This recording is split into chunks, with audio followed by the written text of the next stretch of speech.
Alright, I'm back with you guys. It's me, Fox, back with another video. And today I'm be doing part two, because you guys, I did put up two of the same video. If you guys didn't see it, it's What If Issei Was the Curse Immortal? Part two. This is part two.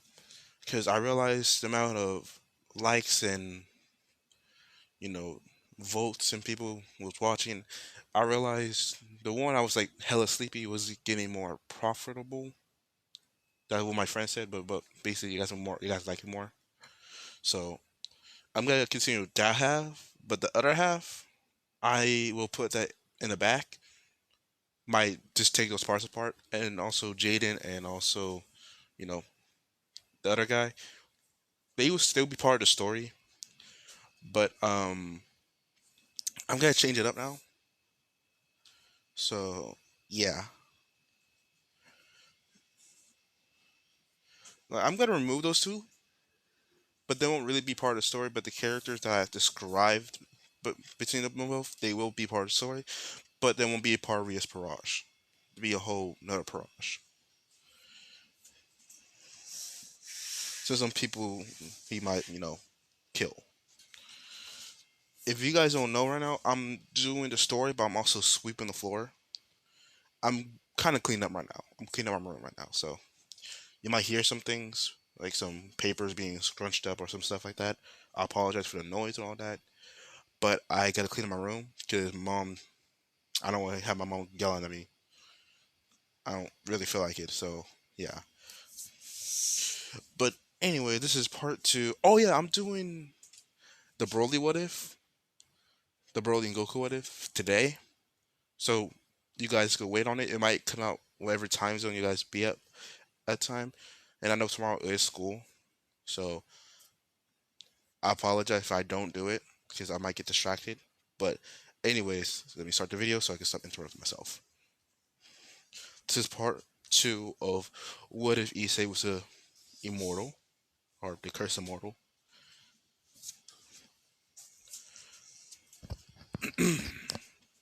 So we are back at the Parage. They're leaving the old church building. Issei, not wait, why is it Issei? Rias, Kiva, Akano, and Kaneko, and with a bound that with a tied up, Rainer. Kiba is holding Ozia and a Princess Carrie. When he was holding Ozia, she's whispering, just whispering. Kiba's not really listening to her. He just thinks she's just muttering in her sleep. But he keeps on hearing one word. Something's about please help her, save her, come quick, and he keeps on hearing those words until it sounds like he heard falter.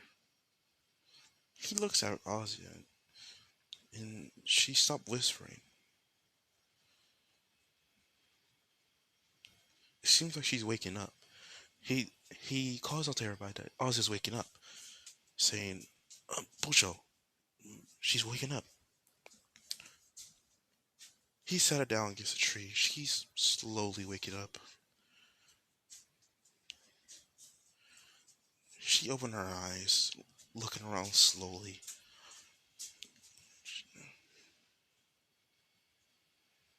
She says,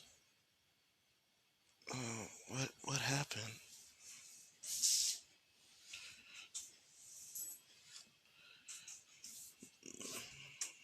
Hmm? Rainier Sama?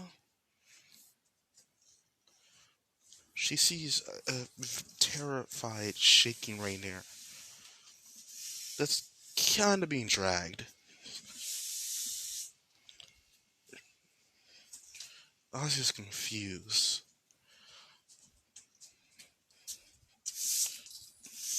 And Rias walked up to Azia.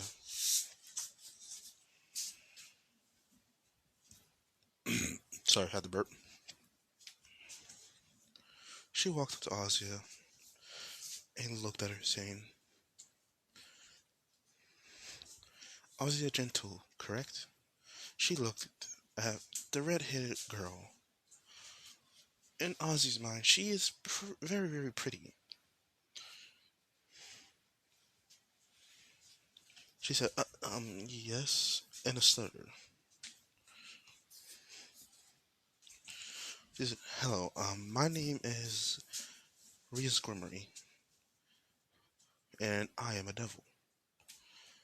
Ozzy kind of, flinched about that a little bit, but it was a small, but barely noticeable. She said, okay. I came here to save you from this girl right here. She points at Rainier, and Ozzy said, oh, why? Well, Rainier here was tricking you. She wanted to take you secret here. Oh, I knew about that. Hmm? How? Well, my dad told me. Your father told you. When did he tell you this? Well, he said I was sleeping in the real world, but he told me my dreams. They're confused about that. They go like, your father talked to you through your dreams. Yeah.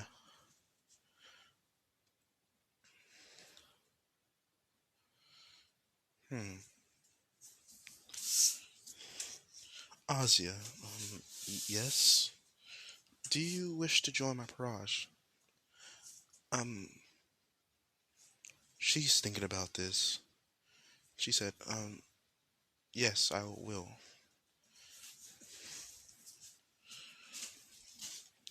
And Reyes is thinking this is kind of weird. Well, she is, a former priest, a high priestess, and she kind of said yes immediately. It kind of joined up a little bit of a red flag. So Reyes, just being safe, asked her why does she wish to join her peerage. And Ozia said, well, I kind of have nowhere else to go, and seems like I might be alone for a very, very long time. And I do not wish to be alone. That what my father told me. Never be alone.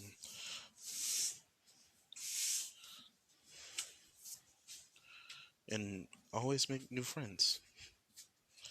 Reyes had a kind smile. She said, alright, Ozzy. Just lay down on the ground, and I apologize for, lay on the grass. She nodded. So she proceeded to lay down on the ground. Reyes proceeded to turn Ozzy into her bishop. And it was done.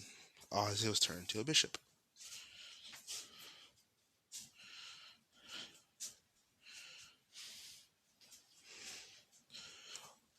But when Ozzy is being turned to a bishop, Ozzy hears in her mind, you just hear, good child. Just does do what I say and do what her say, but only listen to me. Okay?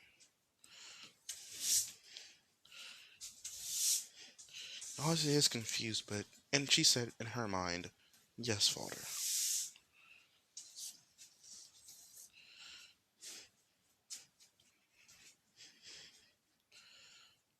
So they, left, proceeded to disappear.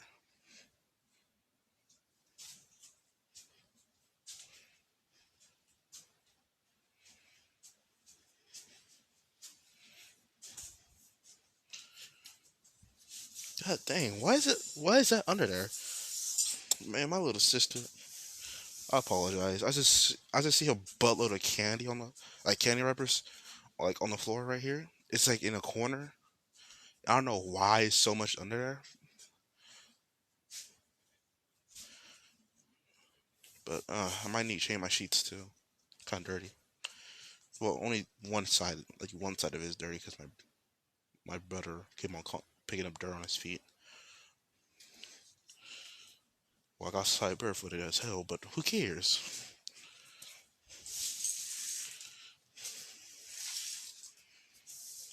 All right, back to the story.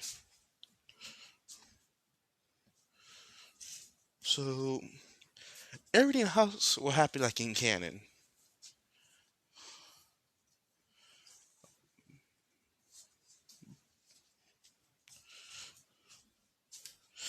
but I do need somebody. I do need people to replace Reese's pawns. Hold on, you guys. I'm gonna pause the video real quick. I need to do a quick think. I need to think something over real quick. All right, I did some quick thinking real quick, you guys, and so I am I am putting in the two people that is part of the story. So the two, the two Nekomatas, and I do need a Red Dragon Emperor. So I switch one of them. So I was picking which one should I do, but I checked that group. J- I I did this. I'm very ahead of myself sometimes. So I checked and I thought which one should I switch out. So I switched out the Nine Tail Fox person. So Jaden, he has been switched out. I'm still keeping the name Jaden. I'm just gonna give it to some other guy. So, and I do need a Red Dragon Emperor to join Yesperash. So I found a replacement for him. So let me show you. All right, here it is. This guy is the replacement of Jaden. So hope you guys like this guy. But I'm not gonna name him Jaden. I'm gonna name him.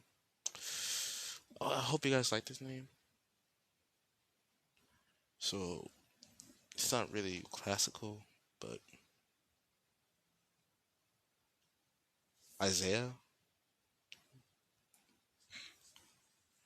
Yeah, learn names from the Bible. So yeah, name this guy Michael. So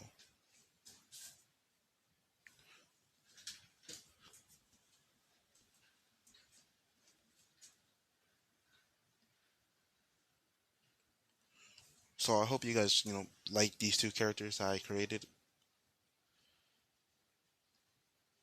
And well, that's all I got right now. So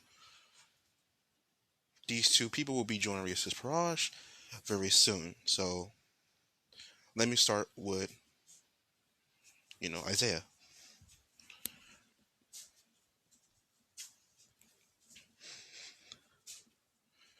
So Isaiah here, he is a human, more or less. He's a kid that joined up with Cole Academy last year, and now he's a second year because he was older. So he became a second year. He has a very high, how should I say, academical scores. He's very intelligent, and his QI is incredibly high for his age.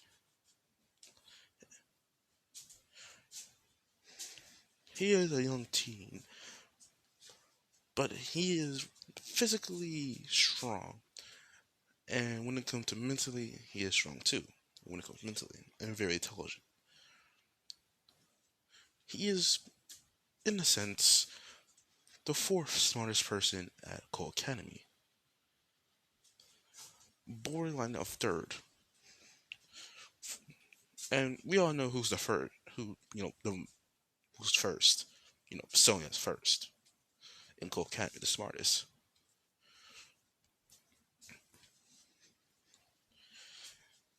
And he is very, very, physically strong for his age. But let me get to his, background. He is a young orphan boy. He has no family, no parents, and no other siblings.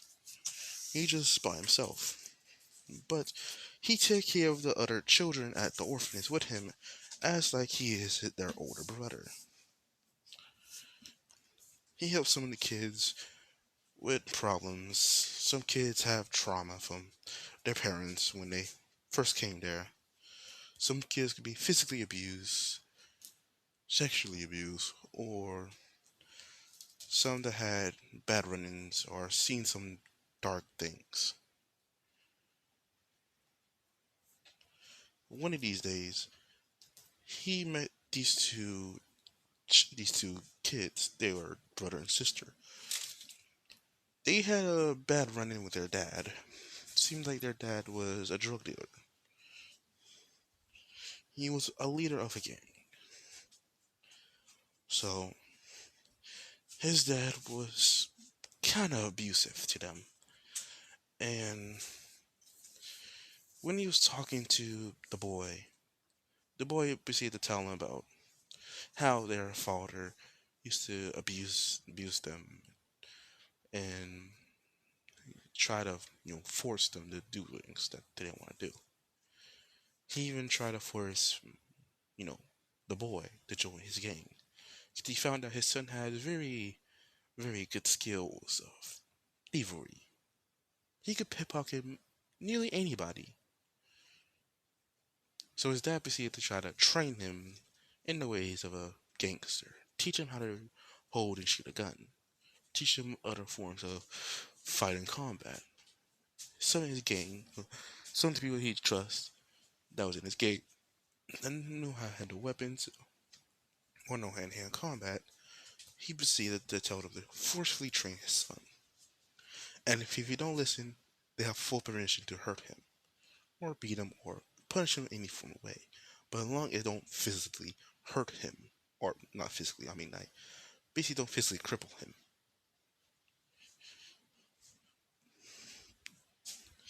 And when he told everything about himself, what his dad was trying to force him to become, until he went to the girl. The girl was very, very, very had this type of fear around him. He was confused about that until he started thinking about it. A drug dealer dad, a young little boy, and a young little girl. He looked at the girl. He's thinking different outcomes of things until one outcome struck him. He realized she is very, very young, and she, to what he seems, or what he looks at the girl again, seeing that she is kind of, developing. She's getting slightly more taller. He could tell by that, and he kind of had a little bit of fear in his heart, or in his mind, thinking that their father may or may not have to try something on his young little daughter. So he went to the brother and asked him, like in the most common way he could possibly say, saying, um, did your father try anything with your sister? The boy quickly quieted for a very long time until he looked at the boy. He looked around. He said, "Can we go somewhere more private? And can we bring my sister? I need to ask her permission first." He nodded. He got his sister and told him that somebody want to talk to you about that. She didn't want to go at first, but Her brother said, you do need to talk about it. You need to get this off your chest." Hold on, you guys. Alright, I'm back. Where was I? Oh, yeah. So, Isaiah proceeded to take the two kids into his room, and he told them to sit on the table, or sit next to the table. He told them they could eat any of the snacks that he has right there. The girl proceeded to eat some chips. The young boy seen a soda that was unopened, and he proceeded to drink some. So he sat down and he said, "All right, I gotta tell you guys that I'm kind of like a counselor or a psychological person, but I'm not really qualified for it. But I see you guys as my little siblings. I see the others here, and I'm not the oldest. I'm more or less more like the middle child, but I more or less help all of y'all. And you're new here, so I want to get to know you guys." They looked at each other, and he looked at her like they were reading the thoughts. She nodded to him. He said, "All right, I will proceed to tell you everything. Well, you know how my father is a drug dealer and a leader of a gang, right?" He nodded. "Well, turns out my father was also..." He mumbled something. "It's alright. Nobody here will listen to you. You want me to check?" The boy nodded and the girl nodded at the same time. He went in his room, went out of his room, checked, seeing that nobody was trying to, listen in. He went extra mile to look around certain areas, making sure nobody didn't try to leave any phones nearby to try to listen on something. He found one phone, and it was one of his younger siblings. It was a young teenage girl, and he says, "Amanda, get your phone and don't be listening to anybody's conversations." She came around the corner and said, "Why not?" "Because we don't need nobody trying to golf at something that's personal information to people." "All right, don't let me go to get mom. Mom is the caretaker of all these children." The girl nodded quickly, not trying to want to anger her mom or the caretaker lady. So she proceeded to get her phone and proceeded to leave. He went back in his, the room, saying it's all clear. The young boy nodded and everything. So he proceeded to tell him about what his father was doing to his little sister.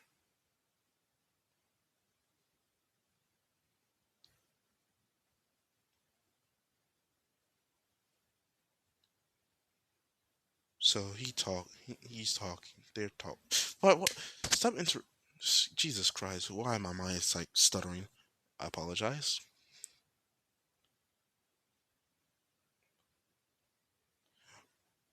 My sister here, she was. Do you want to talk about it? He looked at his sister and she sighed, saying, "Well, I do gotta get this off my chest." So they're talking, saying, "Well, I was technically sexually abused."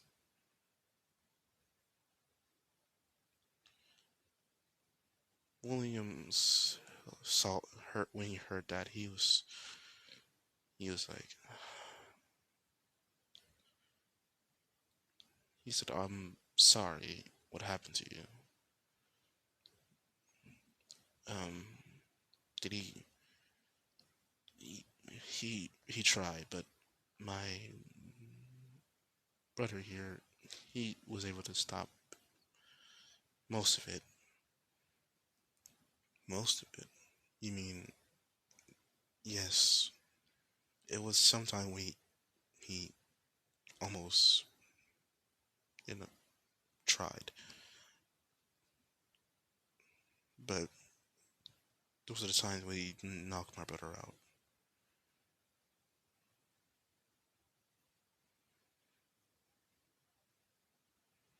He even tried to use me as a, a type of encouragement to make my brother to join his gang more easier.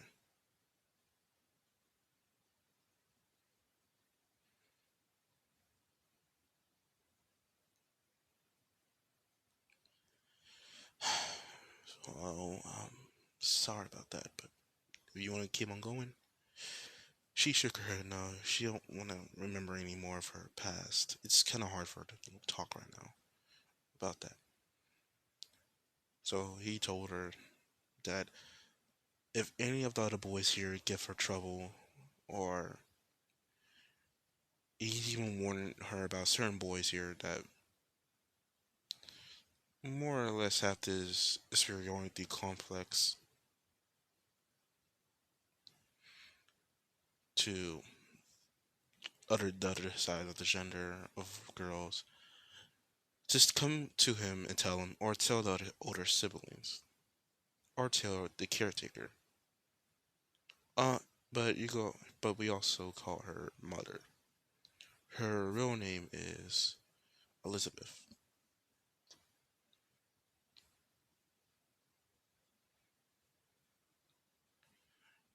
Sh the girl nodded, so did the boy.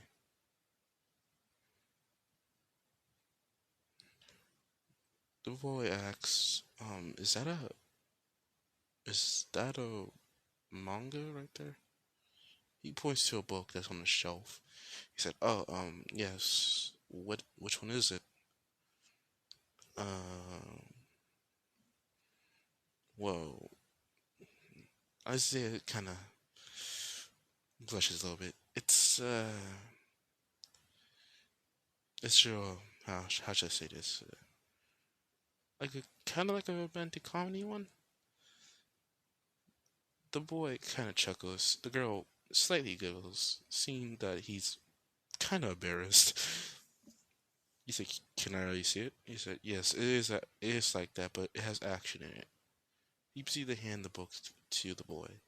The boys read, starts proceed to read the book with the girl.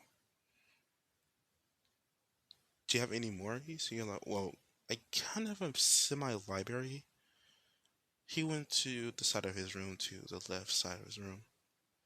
He proceeded to remove a type of curtains, and you see a giant case of a wall covering like half of the side of the room, but only to one wall.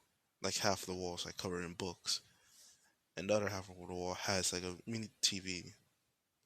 And you see a little game station there,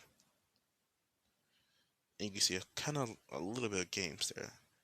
You're like, well, you could come into my room anytime you want. Here, he took out some keys up to his room and gave it to the young boy and the young girl, saying that y'all could come to my room anytime. Okay? They nod their heads.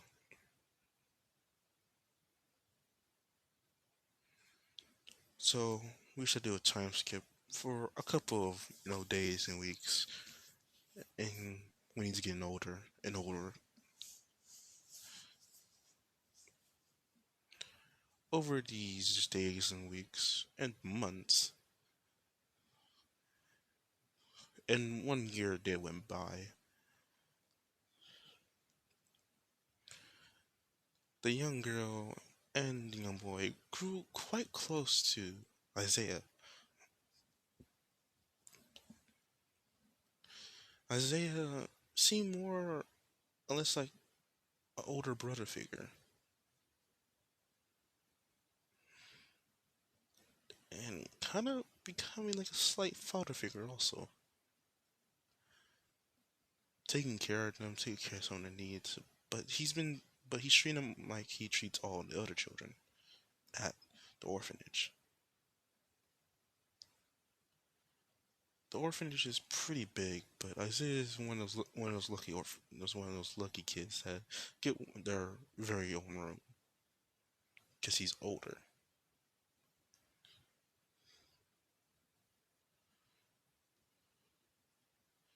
But one day, Isaiah is taking the girl out to get some food with her brother. They're walking to a burger joint. They go eat something. The two children is talking. They're older. They're in their preteens. Isaiah is about to become mm, 18 soon. He's 17.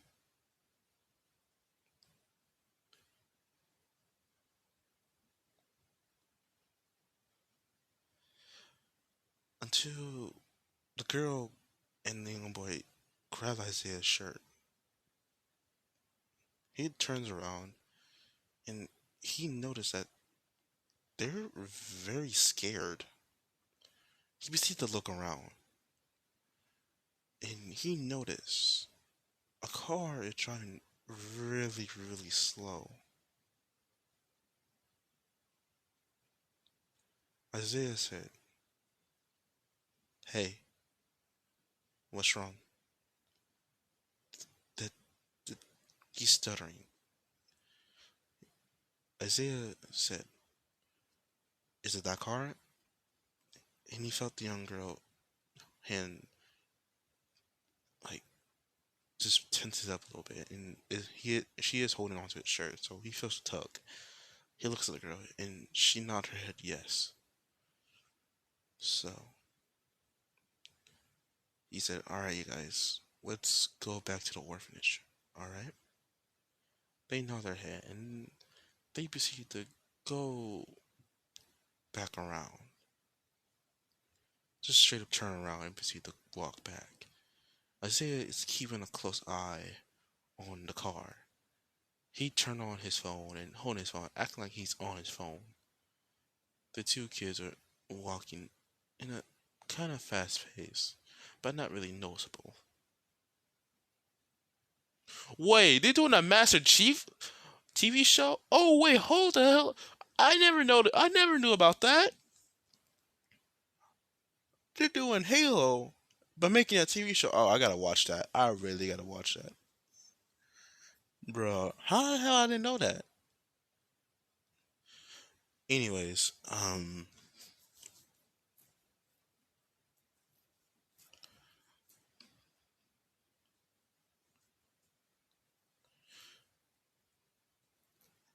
and Isaiah noticed the car, proceeded to drive a little more faster. So he told the kids to let's start, jogging. So they start jogging, act like they're in like a semi race. They see the orphanage up ahead until you hear car wheels booking it. Isaiah told the kids to start sprinting. They're running. Isaiah's right behind them, making sure nothing bad happens to them. But in the corner eye, he can see the car zooming, and you hear a sharp turn. You hear car's doors opening, and you see three guys come out the car. Each guy's holding a type of bat. One guy's holding a pipe. But the head of that guy is an older looking male. This older male has black hair, looks like he's from Japanese descent, and he has a scar under his left eye. He looked at the two children and saying, "Ah, my two favorite little kids. How y'all been doing without me?" The girl went behind her brother. Isaiah looked at the guy defiantly, with rage in his eyes. Wait, why I said that Isaiah, the girl went behind her brother. The brother did that. Isaiah went in front of the two kids and he said, "So, well, I could guess you're Isaiah. Wait, why didn't name the kids? What's name the young boy?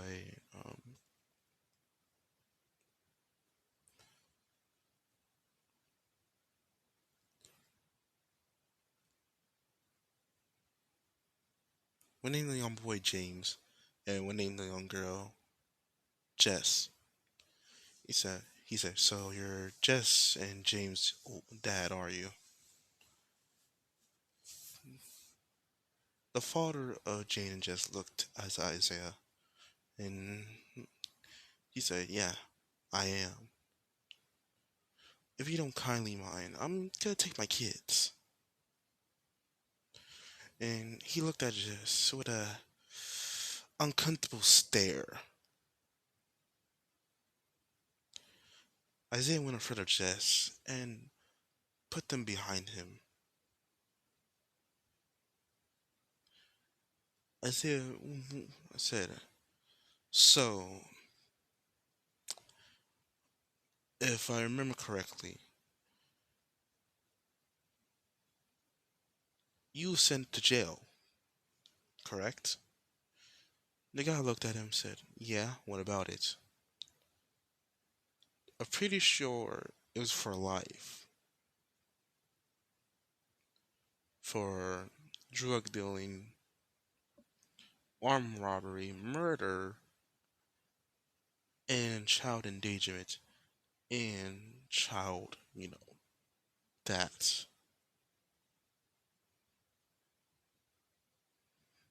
What do you mean? I'm not gonna say it,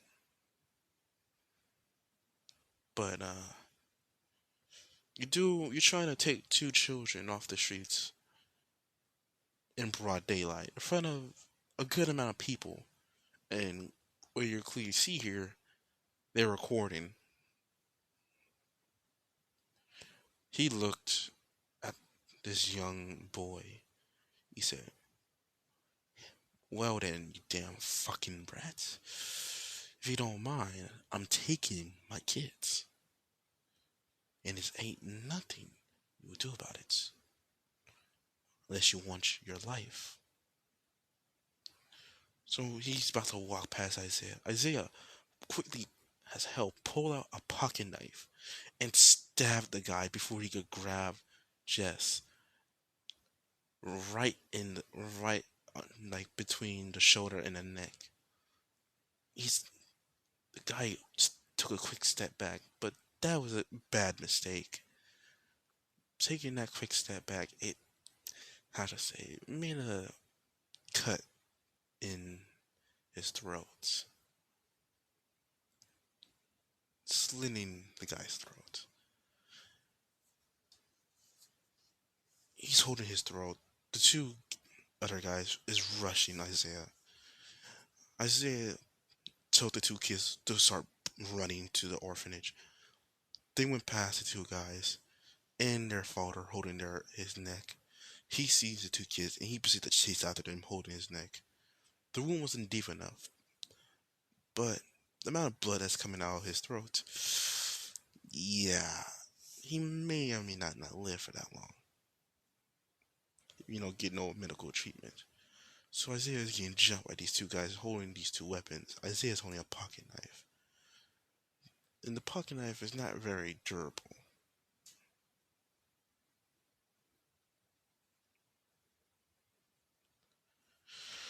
So the two guys are fighting Isaiah. Isaiah's ducking, weaving, dodging, throwing some quick punches at some of their faces. He's even trying to cut some of them. He was able to stab the guy with the baseball bat at least 3 times. The guy's holding the wounds, trying to cover them to stop the bleeding.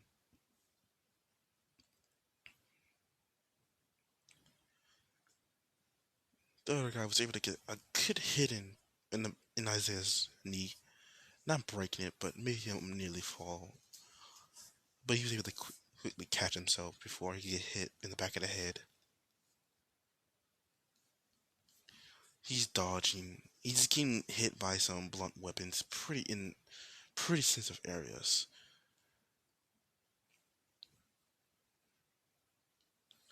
Some civilians came to help him out. They were holding weapons of their own. One was holding a broom.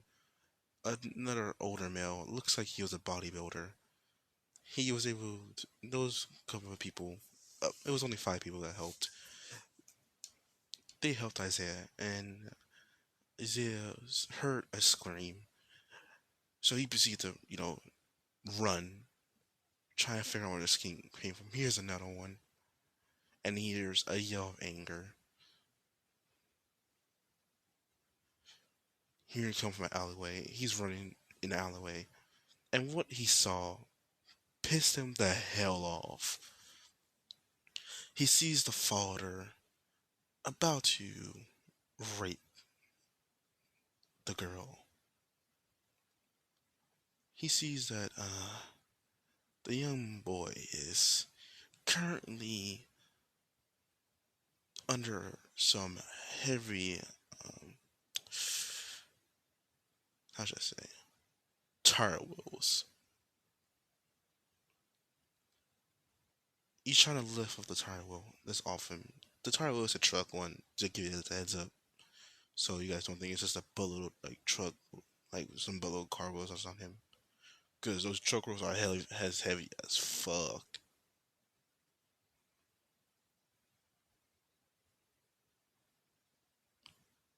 Especially on a preteen's body that's only like 12 years old.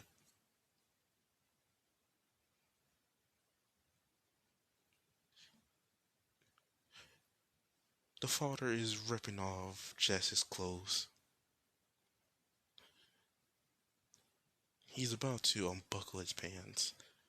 But Isaiah, seeing this, seeing her pleading face looking at him, saying, help her, he just felt this burning sensation on his left arm. He rushed at the guy, give him one hell of a soccer punch right in the jaw, dislocating his jaw.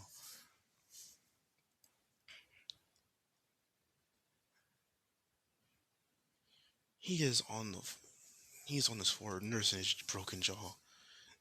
He says in a slightly harm, or how should I say this, a kind of broken voice, saying, "Why the like he has an uncontrollable stutter." In You can't really tell what he was saying,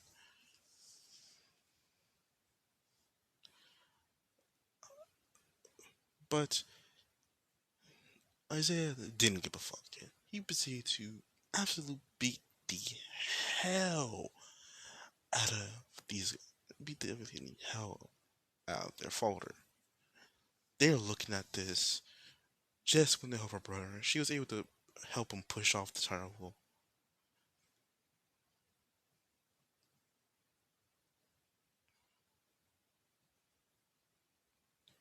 They're seeing their father figure and also their older brother figure, or one of their older brother figures, beating the absolute shit out of this man. Because tried to rape Jess.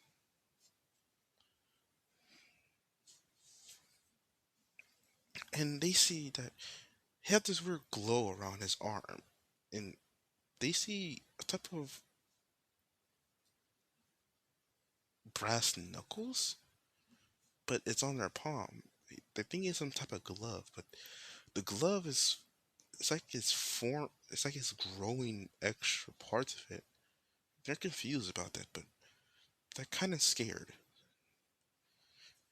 Isaiah was breathing heavily, seeing that, he beat the absolute shit out of, their father, actually killing him by all that blunt force trauma to the head. And kind of accidentally scaving his skull in.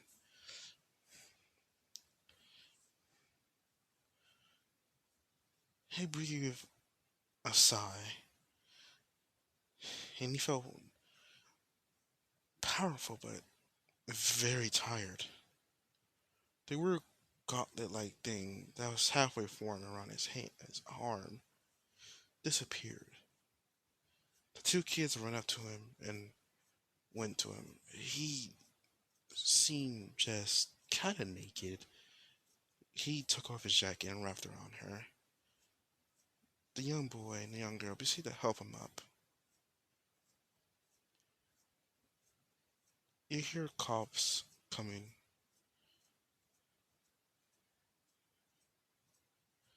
Jess and the boy, it's word for Isaiah, thinking that he might get arrested because he technically killed somebody. Isaiah nodded his head no. If they, leave the crime scene, they gotta think that they're murderers. So they stayed there, not want to deal with the police, thinking that they're just killers, thinking that he's just a killer. But anyways,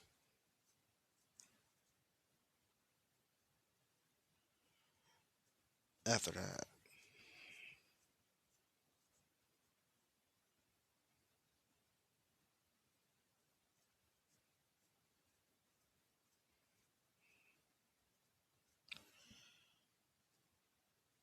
the fuck did I just saw?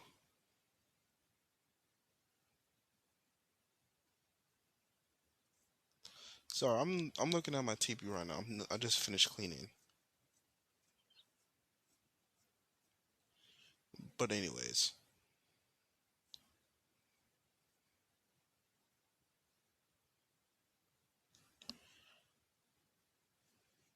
the police came. They asked for her. They, you know, did like a usual police officer does. He told them to get on the ground, seeing that one was kind of bloodied, and seeing a girl that's kind of naked.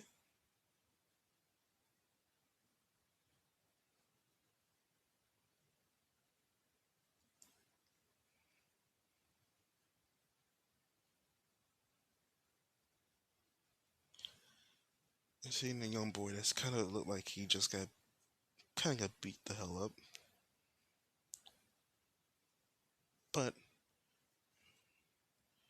when they got the statements from each kid, and the last one from the young boy,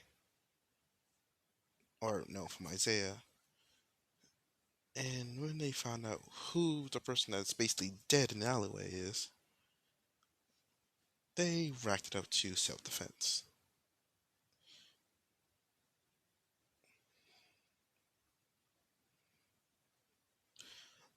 But when Isaiah and the girl and the boy went, back to the orphanage, and when the orphanage people heard what happened, they were also told that their Jess and the boy's dad, little gang members, might try to get revenge. And they decided to tell them that they might need to move locations.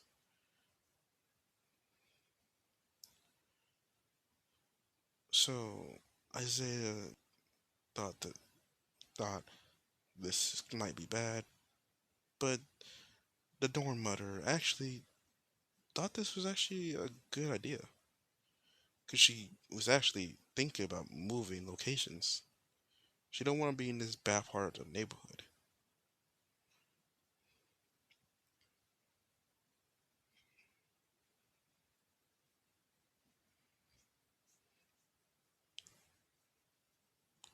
But I would do a quick, finish up of Isaiah's past. So they moved locations. They were living great and everything until one day Isaiah went out to go do something, to go have fun because he his birthday went past and he went out to go have fun. Out on the town by himself. He accidentally ran into Road Devil, and the Road Devil sadly killed Isaiah. But Isaiah did figure out he had a secret. Did figure out he had a type of weird power. He was able to use it in the fight, but he wasn't strong enough to use the full capability of it. He was only able to summon the gauntlet, more or less like a type of protection.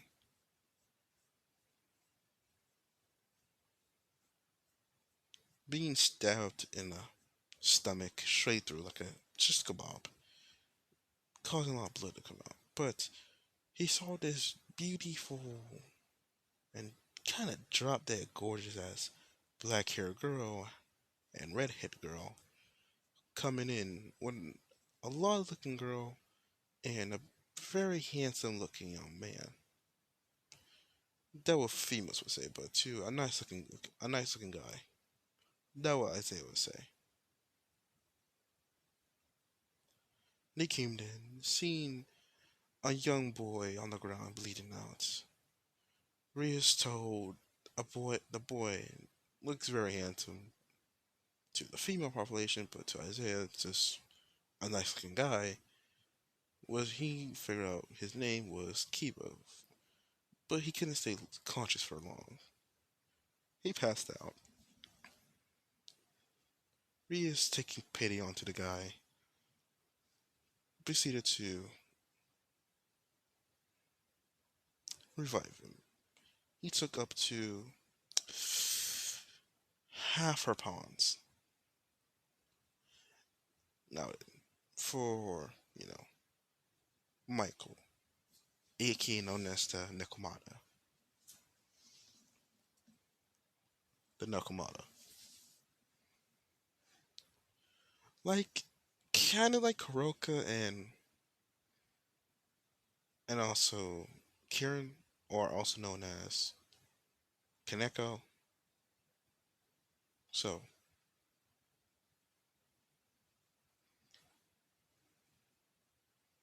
he was not tortured or anything like that.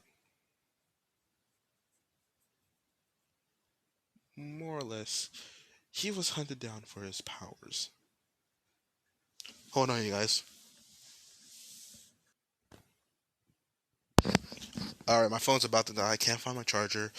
I'm gonna do a quick explain for this one. My video will be saved to give you guys a heads up. So I'm looking for my charger right now. If I can find it, I will be able to find it. But I'm kind of hurrying. So yes, he was hunt. All right, Michael. He was hunted because he's one of the rare Nikomatas.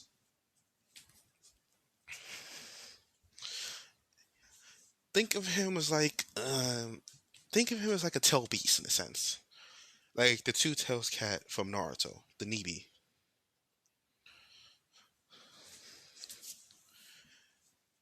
He has the power over fire, in a sense, all forms of fire. He has fire immunity, fire control, and fire telekinesis in a sense. He has the ability to control over forms of time, and he has the ability to conform times of space, area, and in a sense, he has domain nearly on everything. He's kind of like a demigod in a sense, but because he's not born from any godly parentage or anything, if he used any of these abilities to its fullest potential, it may or may not kill him. So he must train incredibly for a very long time. And because he's one of those very rare cases of in a sense, how should I say this? He's a regular two-tailed cat. So basically, he wasn't experimented on, or he wasn't really forced to be forced into evolution. He was born into this, and because of his magic, or so to say, senjutsu, allows you to have control nearly on everything. He has a lot of control over all five elements. So he has control over fire, wind, water, earth, and lightning. He even has control over certain side elements. He has control over iron, lava, acid, and sand.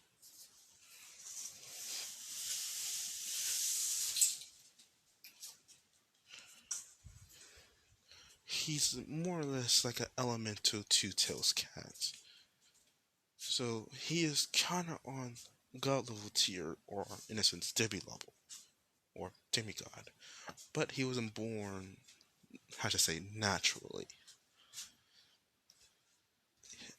Think of him as like how I said, like a tail beast. He was born out of pure power. But his birth was more or less forced. This, noble, demon, or this noble devil, wanted a powerful pawn, or a powerful rook knight, or possibly a queen piece. So he proceeded to experiment, looking through each of different histories of different of groups or religions. But seeing that he could find something or find somebody to join his proj. He was a prideful and very vengeful person to cross.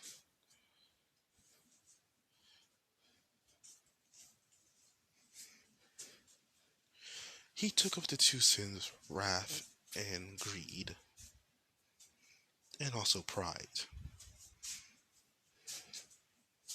He took up three.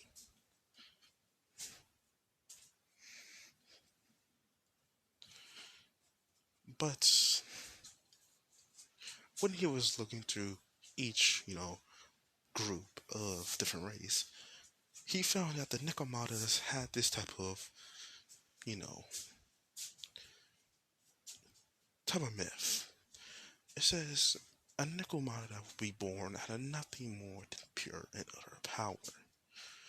A two-tailed Nicomata. It would be known as a god among the Nicomata race. A child that was not born from any parenthood. A child that was born from all and mostly just power. It has control over all five elements, even the other ones. This child will bring power, chaos, and destruction if it sees fit. Or it will bring kindness, safety, love, and nurture and protect this if it seen and felt kindness and love and care. He saw this story. The story was very, very old. It was kind of hard to decipher, but he thought if he forced a child like this, so he proceeded to study, experiment, and look up more of the history of the Nekomatas race. He briefly found out that the child they were talking about is a child made of nothing more than just pure and utter power. It takes a sacrifice. It takes a fetus to be the vessel of the child. So he found a woman. She was a Nekomata. He proceeded to do some unsavory acts upon her, wanting nothing more than just power, and a child that was born from his DNA. But when he was preparing to, take her, he realized something. The child is a Nekomata, so he thinks only a Nekomata genes or blood will be able to affect. So he proceeded to think, how will this child be created if he thinks he can't add his own DNA into it? Not wanting to interrupt the process of making a child nothing more than just a child of pure power. He starts thinking until he realizes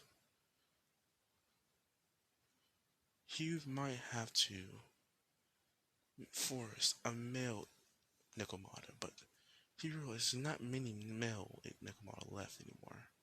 There's very few of them. He's thinking of a way how to figure this out. as he realized something. Gene splicing.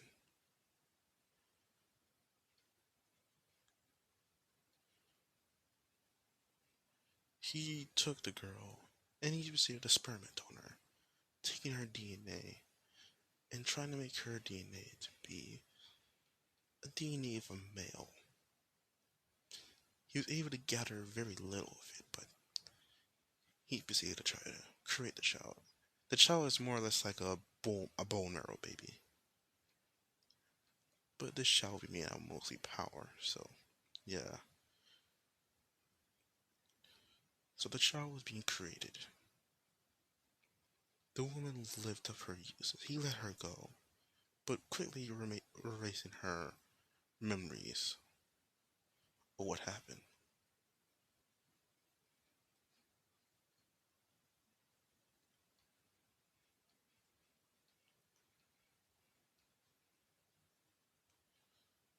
So he proceeded to create the child,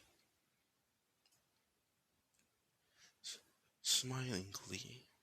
But when the child was created, he felt just the amount of power that he's taken in, the amount of magical reserves, and the amount of just pure chakra that he's absorbed into his body. All this nature chakra is so vast. But he realized that the child is not containing it, it's going through him.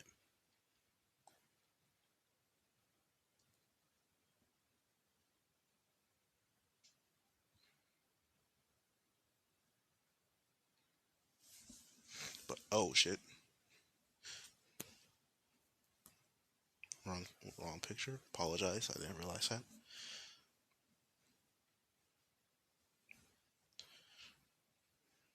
And when the child was done, you know,